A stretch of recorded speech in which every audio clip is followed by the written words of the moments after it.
కేంద్రంలోని రామ్నగర్లో శివపుత్ర గణేష్ మండలి ఆధ్వర్యంలో గణేష్ నవరాత్రి ఉత్సవాలు వైభవంగా జరుగుతున్నాయి. ఇందులో భాగంగా గురువారం గణనాథునికి నైవేద్యంగా 108 ప్రసాదాలు సమర్పించి తమ భక్తిని చాటుకున్నారు. ఈ సందర్భంగా నిర్వాహకులు మాట్లాడుతూ ఇక్కడ ప్రతిష్ఠించిన గణపతికి నిత్య పూజలు ఘనంగా నిర్వహిస్తున్నట్లు తెలిపారు. ఈ కార్యక్రమంలో కమిటీ సభ్యులు భక్తులు పాల్గొన్నారు.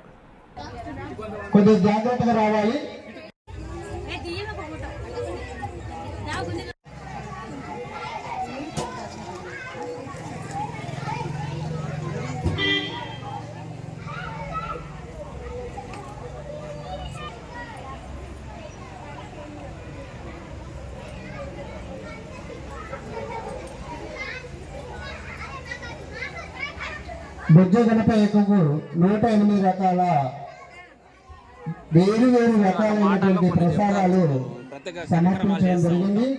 అందులో భాగంగా మహిళలు శ్రమతో కష్టంతో ఇష్టంతో చాలా అద్భుతంగా ప్రసాదాలు తయారు చేసుకొని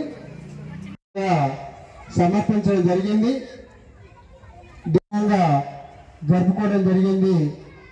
అందరు మహిళా భక్తులందరికీ కూడా